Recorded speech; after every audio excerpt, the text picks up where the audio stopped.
তোমাদের লজ্জা লাগে না? এই খাম্বা তারেক হাতে তোমরা দেশ তুলে দিতে চাচ্ছ, যে তার মরা দেহ নিয়ে ব্যবসা শুরু করে দিয়েছে।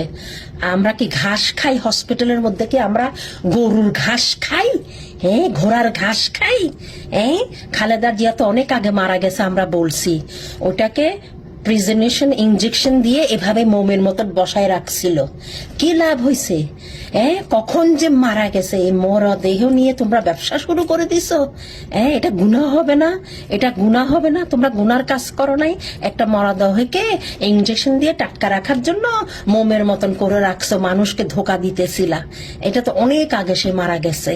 এখন তো ইনজেকশন বাইর হইছে, এখন তো মাটির ভিতরেও দিতে হয় না। এখানে যাদের পয়সা আছে ওরা ডুমের ভিতরে রেখে ইনজেকশন দিয়ে একদম জিন্দা লাশ মনে করবে কি সে শুয়ে আছে, পোকাও ধরবে না, পচবে না, বাস্ট হবে না। কিন্তু এখন ওরা কি করছে, খালেদা জিয়ার মৃত্যুটা ওরা বাস করতে হয়েছে, কারণ এটা আর কতদিন এভাবে ওপেনলি ইনজেকশন দিয়ে রাখা হবে? এটা বাস্ট হয়ে আতরি বুতরি ছড়ি পড়তো। ওকে, এই মরা দেহ নিয়েও তোমরা ব্যবসা করতেছ? ছি ছি ছি ছি ছি ছি, কোন জগতে তোমরা থাকো? এই খাম্বাকে আনছে কি বাংলাদেশে? এই খাম্বা কি দেশ চালাইতে পারবে? খাম্বার মাথা সব গোবর ভরা। যে তার মার লাশকে কোনো ইয়ে করতে পারে না, সিকিউরিটি দিতে পারে না, মার লাশ নিয়ে খেলে।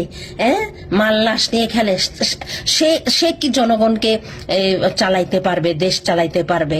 সে তো গরু, সে তো হাম্বা হাম্বা খাম্বা খাম্বা। দূর দূর দূর, লন্ডনে যা, তোর হাতে লন্ডন ঝাড়ু দেওয়াবার সময় আসছে। তুই কি বাংলাদেশে এখানে করিস? তোর বুকন ডাক্তার যে কোথা থেকে পাশ করছে? লন্ডনের ডাক্তার। খাম্বা তারেক, এই খাম্বা তারেক তোর মাকে নিয়েও শেষ পর্যন্ত তুই ব্যবসা করছিস। এটা তো আমরা অনেক আগে বলে দিছি, তোর মা মারা গেছে, তোর মা মারা গেছে, তোর মাকে ইনজেকশন দিয়ে তোরা মোম বানায় রাখছিস, এইভাবে স্ট্যাচু বানায় রাখছিস। আমরা কি হসপিটালে ঘাস খাই? আমরা কি ঘোড়ার নুন টুটুসি?